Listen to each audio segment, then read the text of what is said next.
Math is an integral part of daily life. A clarity in the fundamentals of math can help you thrive and prosper on a daily basis. Hi, my name is Ruchi and I have been teaching high school mathematics for over 20 years.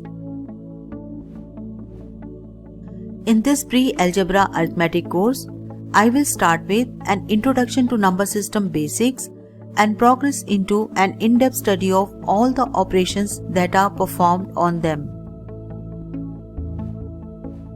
This course can be taken by middle and high school students or those preparing for math competitive exams.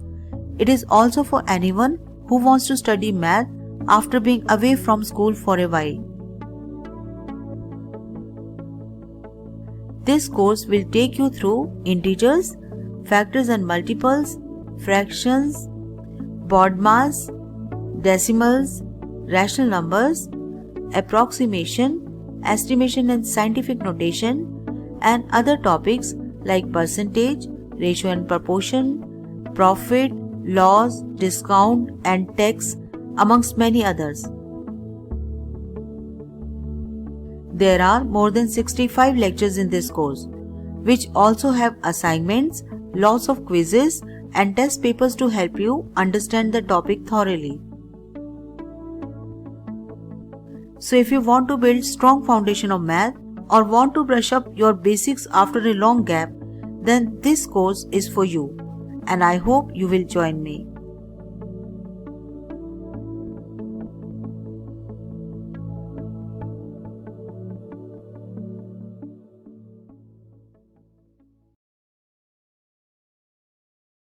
Let's learn more about integers. If we put the whole numbers and the negative numbers together, the new collection of numbers is called integers. In integers, there is no lowest and the highest integer. 0 is in the middle, and all positive numbers are on the right side of 0, and all the negative numbers are on the left side of 0. So this set is infinite from both the sides. We can divide integers into three parts: positive integers, negative integers, and zero number. Positive integers are 1, 2, 3, 4. These are basically natural numbers, and these numbers are written without positive sign. Now negative integers, -1, -2, -3, -4, and so on. These type of numbers are negative numbers, and they are always written with negative sign before them. Zero number, the simply number 0. And the complete system of negative numbers, 0 and positive numbers forms integers and denoted by capital Z. Now let's learn about number line. If we want to represent natural numbers on the number line, the least natural number is 1. We will be starting the counting from 1, 2, 3, 4 like this, and I am showing these natural numbers by these solid balls only, because in between numbers are fractions and decimal. They are not the part of natural numbers, so we can show these numbers by only these solid circles, and they are infinite from one side.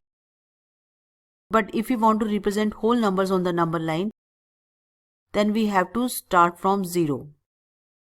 One more number, 0, will be included, and 0 will be the lowest number in whole numbers. But when we talk about integers, then all negative numbers are added in integers. So along with 0, 1, 2, 3, 4, if negative numbers are included, then this becomes the number line for integers. As we know, on the number line, the numbers on the right side are always greater than all the numbers on the left side. For example, -1 is greater than -8, -1 is also greater than -10, and -1 is greater than -1000, -2000, like this, because all these numbers are on the left side of -1. So -1 is greater than all the negative numbers.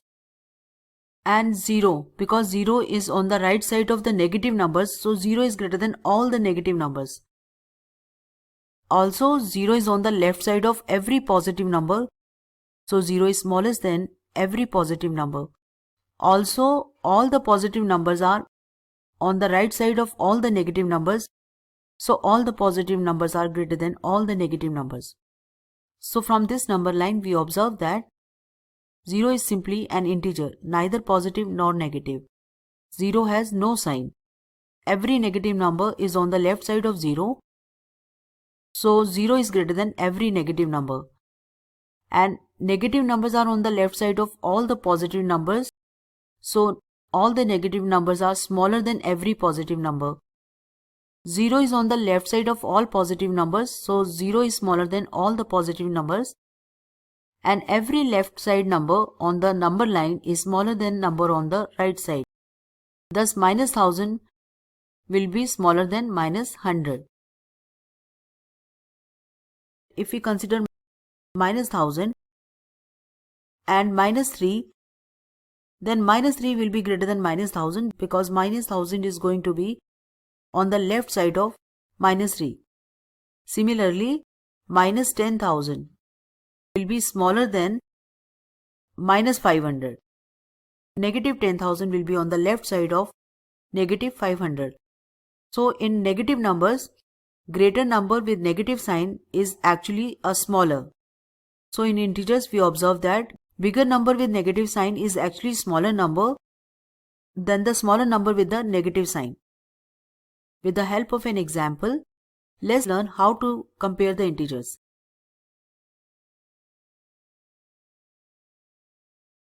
So with the help of this example, we are going to learn how to find which integer is greater. Now minus 18 and minus 17. Now on the number line, minus 18 will definitely be on the left side of minus 17. So minus 18 is going to be smaller number. And in integers, greater number with the negative sign is actually smaller number. So minus 18 is smaller here. Now minus 5 and 5. Every positive number is on the right side of negative number. So every positive number is always greater than the negative number. So minus 5 is smaller than 5. Now in this case, we are having two negative numbers. But 1017 is bigger number with negative sign. So actually this is a smaller number. 100 and minus 99. Every positive number is greater than every negative number. So 100 is greater than minus 99. 0 is on the right side of all the negative numbers. So 0 is greater than all the negative numbers. Now minus 78 is the bigger number with negative sign. So minus 78 will be smaller. So this is how we can compare integers. Now here we have to arrange these integers in ascending order. So first of all, we have to choose the smallest number. Because there are few negative numbers present in the problem. So for the smallest number, we will look out for the number which is actually greater but with the negative sign. Now here minus 100 is the number which is greater with the negative sign. Out of minus 8, minus 5, minus 7, minus 100, minus 100 is the number which is on the left side of minus 7, minus 5, minus 8. So minus 100 is the smallest number. So we are having minus 100 as the smallest number. And now out of minus 8, minus 5, minus 7, minus 8 will be smaller than minus 5 and minus 7. Minus 7 will be smaller than minus 5 because minus 7 is on the left side of minus 5 on the number line. And now minus 5. Because 0 is also present over here and 0 is greater than all the negative numbers. But 0 is less than all the positive numbers. So now the positive numbers 6, 8 and 100 are left. And we know that 6 is smaller than 8 and 100 and 8 is smaller than 100, and so out of these numbers 100 is the biggest number. So this is how we can arrange integers. We will be continuing with integers in the next lecture also. So let's meet in the next lecture.